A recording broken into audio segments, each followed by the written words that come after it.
Alright, look, I'm not going to patronize you. I know you know what Portal is. I know you know that it originated from a game called Narbacular Drop by Nuclear Monkey Software. And of course you know the famous story of Valve developer Robin Walker seeing the game at a career fair and deciding it deserved to be shown to big man Gabe Newell, where he was so impressed he gave the team jobs to let them improve on the game further. Obviously, you know that Portal was made some years later. Halfway through Portal's development, playtesters were brought in and worries started to spread. Now this was before there was any story in the game, so the playtesters thought that what they were playing was just a tutorial section before getting into a story-driven segment. Since Portal was reusing assets from the Half-Life games anyway, the devs got Mark Laidlaw, the writer of Half-Life, to come in and fit their game into that universe. Not that he wanted to. So then two fellows named Eric Wolpott and Chet Felicek actually wrote the damn thing, creating GLaDOS and one of the most iconic scripts in video game history. But you knew all that. Portal is truly its own beast. Its atmosphere, its characters, its level design, its writing, and its mechanics are so unique. I have yet to play a game that does anything like it. This game is always talked about, whether it be for the game itself or how the game has impacted other things. It's really hard to bring something new to the table when talking about this game, especially the first one. But honestly, that doesn't matter. I want to talk about this game because it's a game I love and always find myself going back to. Maybe I'm saying all of this out of nervousness, but it still stands. If you want to talk about something, you don't necessarily have to say anything new. You should talk about it because it's something you have strong feelings about and want to take part in the conversation surrounding it. That's just my line of thinking when it comes to making videos anyway. Portal's impact is incredible to look at. When it came out, everyone was obsessed with the Portal gun. Everyone wanted to have one. People made videos about what it would be like to have one in real life.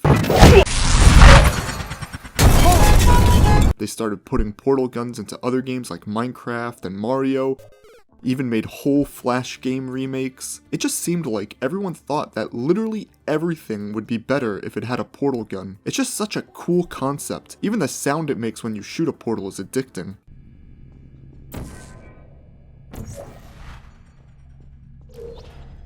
I wanted a portal gun so bad when I was a kid. Where'd you get that? I thought about all the things I would do with it, like getting stuff from the fridge without having to get up, travel long distances and get back in an instant, infinitely slide down a slide. Actually, I'm having a hard time describing why the portal gun is so cool without saying some bland shit like, you can go wherever you put the portals. So I'll just say this, in the game, everything is built around the portal gun, but you have to use some creative thinking still. Utilizing the portals to solve puzzles is obvious, but how you go about doing it is something else. You may be stuck on a puzzle trying to figure out what the hell you're supposed to do, or feel limited in your capabilities in some way. When you eventually end up figuring it out and getting that moment of, oh, I get it now, you feel good about yourself and realize that the portal gun isn't being hindered in the situation, it's actually being enhanced because you were still able to use it to get around the thing that was in your way. But maybe I'm blowing this up too much. Maybe the reason why people think the portal gun is cool is because they can use it to rob gas stations or something. This game's writing shaped internet humor like crazy. I'm not just talking about the cake is a lie either. It can't be understated how massively impressive it is to influence internet culture as much as Portal did. Memes last a while and eventually get replaced, but Portal literally changed how people talk to each other, or the jokes they would say. The writers definitely picked up on this, as later on they would further build on that writing style in Portal 2, while simultaneously swerving away from ruining it by being too forceful with it. Something people like to throw around when talking about older games is if a game has aged well. Each person has a different way of determining if a game has aged well or not. Firstly, what exactly does it mean when people talk about games aging a certain way? To me, one of the things they're referring to is how a game plays when compared to other games like it made in today's age. For example, Mario 64 revolutionized the 3D platformer, but when stacked up against later entries, it doesn't look as good. I'm not saying the game is bad, but when I think of Mario 64's downfalls, I think about its crappy camera, or how Mario has to walk around in a quarter circle if you want to turn around. Compare this to more recent games that have great cameras and way more refined movement, and I think you get the picture. Portal doesn't have these problems in my opinion. Portal 2 may have introduced some quality of life improvements like zooming in and seeing placed portals through walls, but I don't think Portal's levels are big enough to the point where not having those features is a detriment in any way. Portal 2 also has other things to utilize like the gels and aerial faith plates, but that's Portal 2's thing, and Portal is still a great experience either way. When talking about how a game aged in terms of story or writing, the line is a little bit more blurry to me. A game's writing is considered dated if it references things or jokes that only really apply to the time period it's being made in. Hey, here's a good tip for you guys. Referencing memes in your work is a really good way to make people cringe if they're looking back at it a year or even a month or two later. much death, so corpses. Even if the meme or joke or whatever is recent, people still may shake their heads. I mean, it's possible to reference things like that without looking like a jackass, but it's honestly not worth it in my opinion. Why bother? You want to show people you're in on the hot new memes everyone's talking about? Is it really that important? So anyway, what does this mean for Portal? Well, it's like I said, Portal defined the internet's humor for a while, even if people weren't really noticing. Some people look at the whole cake thing as an example of random humor, but I disagree. When I think of random humor, I think of people acting goofy or saying ridiculous things in ways that just aren't natural or feel forced. And what are these? The real question is, what are those? The whole cake thing is nothing like that. The mention of cake is introduced by a monotone, robotic voice who is simply just stating that cake is a reward for completing the test. The Enrichment Center is committed to the well-being of all participants. Cake and grief counseling will be available at the conclusion of the test. Thank you for helping us help you help us all. When you see "the cake is a lie" written in the Ratman Den, it's in an environment that is unsettling with eerie music playing in the background. The humor here isn't loud and obnoxious, no one is forcing it to be funny. I think some people may see this as humor that hasn't aged well because of just how prevalent "the cake is a lie" was on the internet, but that's not in any way the game's fault. If it's anyone's fault, it's actually the internet's fault for making it so prevalent online. So yeah, it's actually your fault, you fat fucking nerd. Yeah, I see you drooling just over the mention of cake. Wipe your mouth, you're getting it all over my video. A lot of people point out how the introduction of deadly hazards into the test chambers is the first warning sign that something is wrong. And of course, this is true. Hazards that can kill the test subject probably shouldn't be present within the testing area, such as the energy pellets, toxic water, and turrets. I really like how the hazards become progressively more obvious that they're meant to kill you rather than be a part of the testing area. The energy pellets can hurt you, but they're meant to help you advance in the early chambers. The toxic water definitely shouldn't be there, but it's not actively out to get you or anything. The turrets, on the other hand, are straight up guns that are meant to smoke your ass. As the game progresses, the energy pellets and the toxic water are reintroduced as more active threats. There are times where you actively have to walk into oncoming pellets to progress in the chamber, or have to jump towards the toxic water in order to gain momentum, when before you were playing an innocent game of the floor is lava. However, I believe that the first instance of something being wrong happens as soon as you wake up. You wake up in a small, enclosed room with only a bed and a toilet. After GLaDOS speaks to you and opens the portal, you can see that Shell is wearing an orange jumpsuit. I don't think I need to spell it out any further. Shell is a prisoner, only able to leave her cell after the warden opens the gate. This might be obvious to some, but I think it's subtle enough where it'll go over some people's heads on the first few playthroughs. It certainly went over my head when I was a kid, especially the orange jumpsuit, since it's totally logical for a test subject to wear orange to stick out against the black and white environments. Portal is known for its incredible show-don't-tell storytelling, and this is just one of many instances. There's tons of things in this game that are meant to clue you in on the true nature of the testing. Empty observation rooms, dirty elevators, GLaDOS malfunctioning here and there. Please refrain from...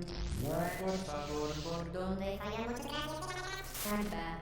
The game gives you plenty of opportunities to make you think. It's a really powerful way of getting someone invested in your story. I hate it when I'm playing a game and someone points out something to me that's super obvious. Like I can clearly see what they're talking about, but the game doesn't trust me enough and has to go out of its way to metaphorically turn my head and point out this crucial detail. Actually, I wouldn't say the game doesn't trust the player, I would say that the game doesn't trust itself. When games do this, it feels as if it lacks confidence to convey something to the player. This goes for a game's mechanics too. Like it couldn't find a more creative way to explain something other than telling the player exactly what to do. I understand wanting to make sure the player isn't completely lost, but there's way more tactful ways around solving that problem. Portal doesn't have this problem in both the story and gameplay departments. GLaDOS doesn't point out the Ratman dens or how weird they are. That's up to you, the player, to understand. The game accomplishes this by contrasting the dens very heavily with the chambers. The chambers are mostly clad in white, giving this soft, safe feeling, like we're in a padded room with walls made of pillows. Even the turrets look like actual pillows. The Ratman dens are black, and where there is white, there is also dirt and decay. Even without the creepy wall scrawlings, the contrast between these two environments is enough to convey to the player that something is going on behind the scenes. I'll go over this more later, but right now, the point being made is that Portal doesn't need to hold the player's hand to have them understand something. This game's confidence is stronger than most people's. Like it has so much that I'll ask out your girlfriend and she'd probably leave you in a heartbeat. What are you gonna do about it? It's Portal, dumbass.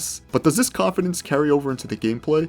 Yeah, of course it does. For instance, listen to what GLaDOS says when introducing how momentum works with portals. Hello again.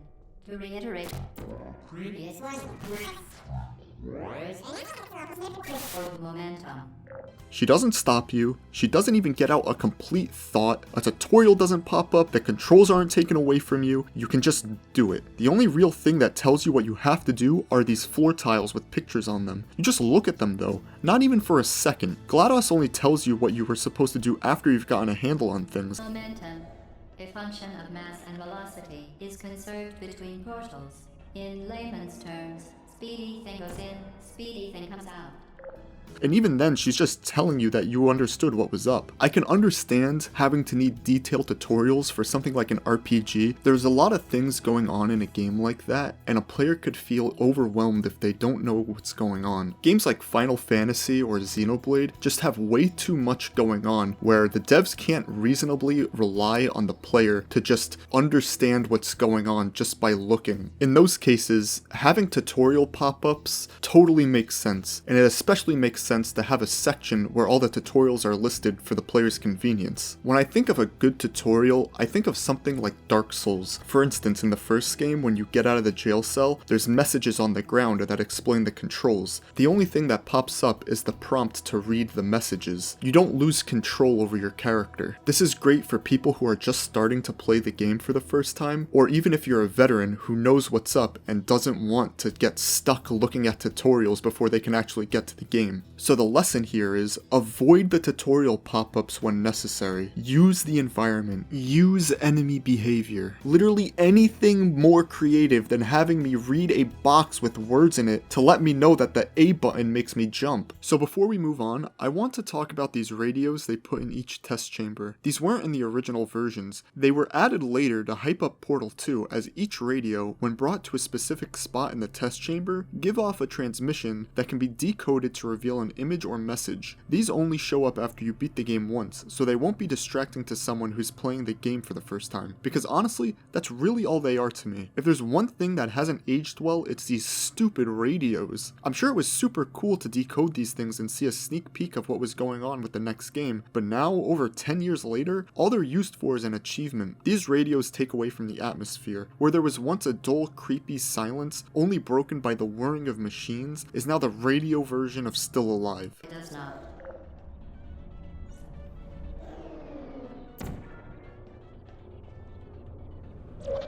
In later chambers, they're harder to find and you can't hear them for the most part. The atmosphere of Source games is always regarded as being really unsettling. Games like Half-Life or even Counter-Strike have this empty feeling when you're all alone. There's usually no music and the only sounds are the ones coming from the environment.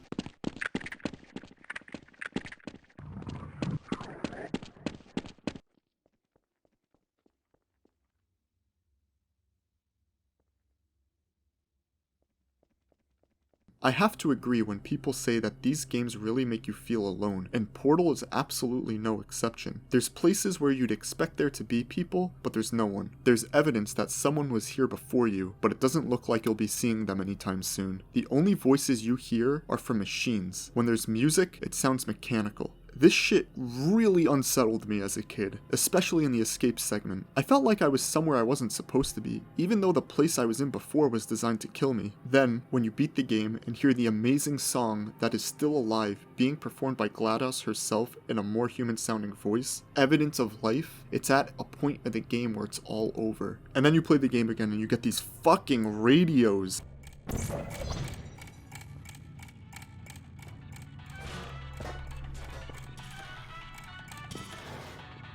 Alright, so with that out of the way, what's it like to actually play Portal? Like I said before, the game does a really good job of introducing concepts to the player without having to be blunt. The first time you see portals tells you exactly what their deal is and how they work. When the portals open, you can see yourself through them, and seeing as how it's your only way to progress, you have to walk through them. It seems like a really small, stupid thing, right? Well, you're wrong. There was nothing like Portal when this game came out, and in my opinion, there still isn't. The portal thing is brand new here, and is an integral part of the game, so much so that that they made it the name of the damn game. So in order to make sure the player understands what's going on, they have to make sure that the first time portals are introduced is so foolproof there is no question to how these things work or how you're supposed to interact with them. As soon as GLaDOS opens these portals, you get everything you need to know about these things. They're connected to each other, and you can go through one to come out the other. The game introduces the buttons and cubes in the exact same way. There's only two things to interact with in order to progress. And then guess what it does after introducing the portals and cubes? It mixes them up for you. Now you're off to the races. You basically know everything about the game now. Tutorial over in like 5 minutes. More concepts are introduced in a similar manner, and the chambers get more complicated as the game progresses, but it never strays too far from what it teaches you in the beginning. Actually playing through the test chambers is great too. After learning how it all works, placing portals to solve puzzles feels very natural. The very nature of how the portals work means that the player has a lot of wiggle room to experiment. I think the chamber that shows this off the best is the chamber that introduces turrets. To shut down a turret, you have to knock it over. You can do that in many ways, but my personal favorite way is to shoot a portal underneath them and let them fall through. You can also sneak up behind them or drop cubes on top of them with a well-placed portal. The portals are very powerful tools for puzzle solving. Having something like this at your disposal makes you forget yourself for a few things. Like in this chamber here, it always takes a second for the puzzle to click for me. What I'm supposed to do is get the pellet through the field here and have my portals on the other side of the field to carry the pellet into the receiver. But if I go through the field, then my portals disappear and I have to do that to get the pellet over using another set of portals. The answer here is to get the pellet over into this area and hurry over through the field to place another set of portals to get the pellet into the switch. This puzzle makes you overthink things because the solution is so obvious, but the act of removing your portals just seems like the wrong answer. You have to remember what you're capable of doing as the player character and what you can do in that regard as well. Another example is in the escaping portion of the game. You revisit an earlier test chamber that you visited with the portal gun that only shot blue portals. The first visit to this chamber had you use a cube to weigh down a button, but this time there's no cube. You yourself have to weigh down the button to open the door and then use the new portal gun to shoot a portal through the doorway to allow yourself to get to the other side. The escape portion of the game is more open-ended in some segments. The spots you can place portals are less obvious as not everything necessarily looks like a portal surface. The rocket turrets are the last obstacles to be introduced as something that can kill you. You have to allow the turret to target you and move out of the way before it shoots you. Not only is this another evolution of an obstacle like I said before, but it's also an example of how you have to use yourself as the solution to a puzzle. The rocket turret is a new kind of turret that requires you to let it shoot at you to progress,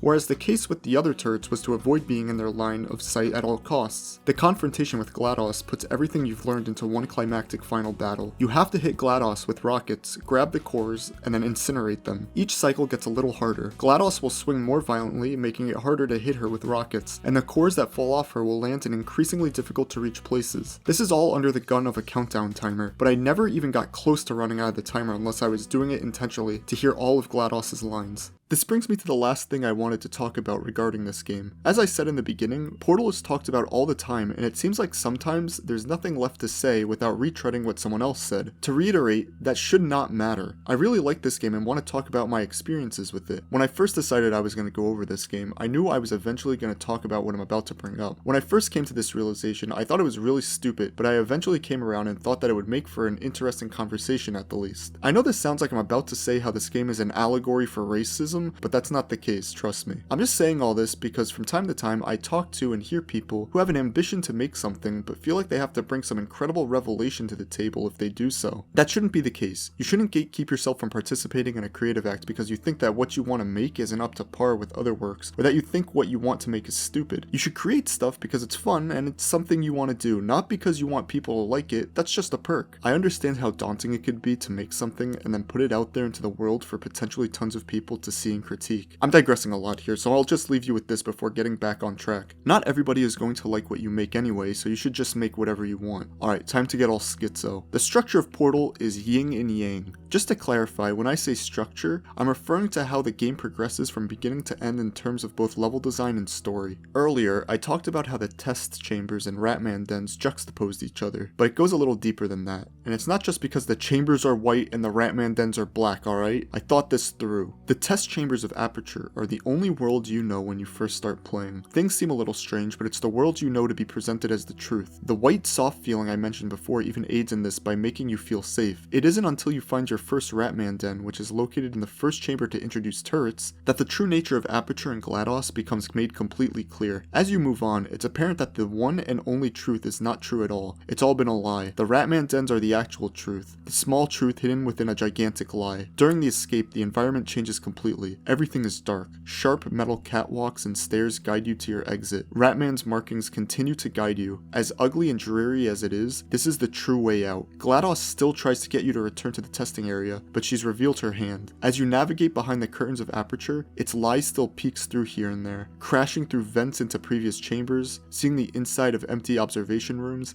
and GLaDOS ambushing you with turrets until you finally reach her. In a pristine, blank white room inside of a gigantic black box hangs GLaDOS. The imagery is pretty much spot on with what I'm talking about, the lie within the truth. GLaDOS herself is a gigantic lie. Destroying the cores attached to her reveal more and more about her true personality. Even her voice has been a lie. You're kidding me. Did you just set that Aperture Science thing, we don't know what it does, into an Aperture Science Emergency Intelligence Incinerator? That has got to be the dumbest thing that— Whoa. Good news. I figured out what that thing you just incinerated did. It was a morality core they installed after I flooded the Enrichment Center with a deadly neurotoxin to make me stop flooding the Enrichment Center with a deadly neurotoxin. Fighting her and continuing to destroy her cores brings her closer to her true self. What's funny though is her true self is even more of a psychopath, but at least she's telling the truth this time. Oh well, if you want my advice, you should just lie down in front of a rocket. Trust me, it'll be a lot less painful than the neurotoxin. Alright, keep doing whatever it is you think you're doing.